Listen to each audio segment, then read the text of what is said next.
Good afternoon everybody. Students, आज हम यहाँ डिस्कस करेंगे 12th क्लास में डिफरेंशिएशन ऑफ पैरामीट्रिक फंक्शंस। हमने अब तक जो टॉपिक्स देखे हैं उनमें हमने देखा कि हमें सारे फॉर्मूले पहले याद होने चाहिए, क्योंकि उन्हीं फॉर्मूलों से सारा काम आगे चलेगा। और साथ साथ 11th क्लास में जो हमने ट्रिग्नोमेट्री के फॉर्मूले पढ़े थे, 10th क्लास में जो पढ़े थे, वो सारे फॉर्मूले भी हमें याद होने चाहिए। तो आज हम डिस्कस करेंगे पैरामीट्रिक फंक्शंस का डिफरेंशिएशन। पहले हम ये देखें कि पैरामीट्रिक फंक्शंस होते क्या हैं। जहाँ x और y वेरिएबल को एक्सप्रेस किया जाता है किसी और तीसरे वेरिएबल में, उन फंक्शंस को कहते हैं पैरामीट्रिक फंक्शंस। मैं यहाँ पर जैसे कंडीशन लिखता हूँ, let x equal to 2at square and y equal to 4at, तो हम ऐसा लिख देते हैं। तो अब देखिए x t के रिस्पेक्ट में है और y भी t के रिस्पेक्ट में है, तो हमें ये भी पहचान करनी होती है कि इसमें वेरिएबल क्या होगा। x और y दोनों ही t के रिस्पेक्ट में है, तो जो तीसरा वेरिएबल है वो t बना। अब जब हमें डिफरेंशिएशन चाहिए तो एक्चुअल हमें क्या चाहिए, हमें चाहिए dy/dx। हमें आवश्यकता है dy/dx की। तो dy/dx लें कैसे, क्योंकि हम ये जानते हैं कि dy/dx तभी आ सकता है जब y फंक्शन x के रिस्पेक्ट में हो, पर यहाँ पर फिलहाल ये हमारे पास ऐसा नहीं है। तो हम लिखेंगे इस प्रकार कि पहले हम x का डिफरेंशिएशन करते हैं t के रिस्पेक्ट में और y का डिफरेंशिएशन भी t के रिस्पेक्ट में। तो हम क्या लिख सकते हैं यहाँ पर, देयरफॉर dx/dt इक्वल टू, अब 2a, ये क्योंकि हमारे पास एक कोफिशिएंट है t का, t स्क्वेयर का, तो हम 2a को पहले सेम रखेंगे। t स्क्वेयर का जब डिफरेंशिएशन करेंगे तो t की पावर 2 का करेंगे, 2 आगे आएगा और t हो जाएगा पावर 1। उसके बाद ये मिलता है 4at। Similarly dy/dt equal to, अब ये जो 4a है वो t का कोफिशिएंट है, तो 4a एज इट इज आएगा और t का डेरिवेटिव t के रिस्पेक्ट में 1 होगा, तो उसे लिखने की आवश्यकता नहीं होगी। तो इससे हमें मिलता क्या, अब यहाँ पर देखिए हमें चाहिए dy/dx। अगर हमें dy/dx चाहिए तो इसका मीनिंग ये हुआ कि हम लिख सकते हैं कि it is equal to dy/dt divide by dx/dt। और ऐसा करने पर मिलता है dy/dt, दैट्स मीन 4a, और dx/dt मिलता है 4at। हम देखते हैं कि 4a से 4a कैंसिल, तो 1/t, so it will be the answer. ये हो गया dy/dx। ये था पैरामीट्रिक फंक्शंस का एक छोटा सा एग्जाम्पल।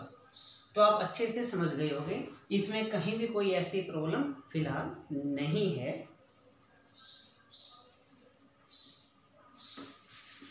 सिमिलरली मैं यहाँ पर एक और एग्जांपल देना चाहूँगा।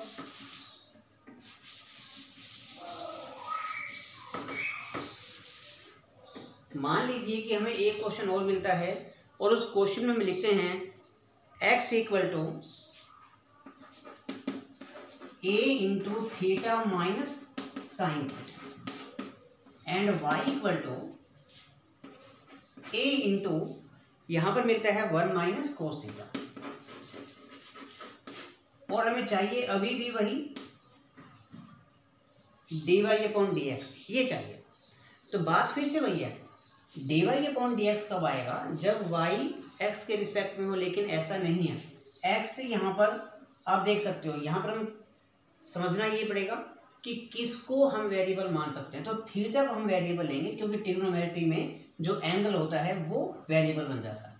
तो सेम कंडीशन यहाँ पर x थीटा के रिस्पेक्ट में, y भी थीटा के रिस्पेक्ट में। तो जब हम यहाँ डिफरेंशिएशन करेंगे तो उसी प्रकार देयरफॉर dx/dθ, a कोफिशिएंट है सेम रहेगा, थीटा का डेरिवेटिव 1 होगा क्योंकि थीटा के रिस्पेक्ट में है, और साइन थीटा का बन जाएगा कोस थीटा। एंड dy/dθ जब हम लिखेंगे तो हमको मिलेगा यहाँ से a हमारे पास सेम रहेगा, कोफिशिएंट है, और यहाँ मिलता है 1 का 0 हो जाएगा, और माइनस का माइनस और कोस थीटा का बन जाएगा प्लस माइनस साइन थीटा, तो वो माइनस इस माइनस को प्लस कर देगा, तो प्लस साइन थीटा। मीनिंग ये है कि हम इसे कह सकते हैं a इंटू साइन थीटा। अब हमें ध्यान ये रखना है कि हमारी आवश्यकता थी dy अपॉन डी एक्स की, तो dy अपॉन डी एक्स को हम क्या लिख सकते हैं, ये बन जाएगा dy upon D theta divide by D x upon D theta. अब dy अपॉन डी थीटा का मीनिंग आप देख सकते हो a into sine theta upon a into 1 minus cos theta, तो a से कैंसिल हो जाएगा और हमको मिलता है यहाँ से sine theta upon 1 minus cos theta.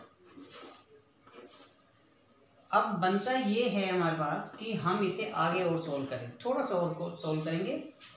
That's mean d y upon d x जो हमको मिलेगा वो होगा साइन थीटा को हम लिख सकते हैं 2 sine theta upon 2 into cos theta upon 2 divide by 1 minus cos theta 2 sine square theta upon 2, 2 से 2 कैंसिल, साइन एक बार कैंसिल और मिलेगा हमको कोट थीटा अपॉन 2, तो ये बन जाएगा इसका आंसर। इस प्रकार से हमें यहाँ d y upon d x की वैल्यू मिलती है थीटा के टर्म में। तो यहाँ तक तुम्हें अच्छे से क्लियर हो गया होगा। तो बहुत ज़रूरी बात है बेटा सारे फॉर्मूले हमें याद हों, क्योंकि जब हमें सारे फॉर्मूले याद होंगे तो हमारा सारा काम बहुत इजीली हो जाएगा। अभी हम देखते हैं यहाँ पर कि ये क्वेश्चन हमारा यहाँ पूरा होता है, लेकिन मैं इसी क्वेश्चन में एक पॉइंट और बताना चाहता हूँ, क्योंकि क्वेश्चन पेपर में थोड़ा सा चेंज होकर भी आ सकता है। ऐसा हो सकता है कि हमसे ये कहा गया हो कि हमें यहाँ पर d y upon d x चाहिए, यानी कि हमें यहाँ पर डिफ्रेंशिएशन तो करना है, लेकिन कहाँ करना है, जब हमें ये कहा जाए एट थीटा इक्वल टू, यानी कि थीटा की कोई वैल्यू कह दी जाए, तो theta equal to suppose that pi upon 2, तो हम क्या कर सकते हैं कि हमने यहाँ पर d y upon d x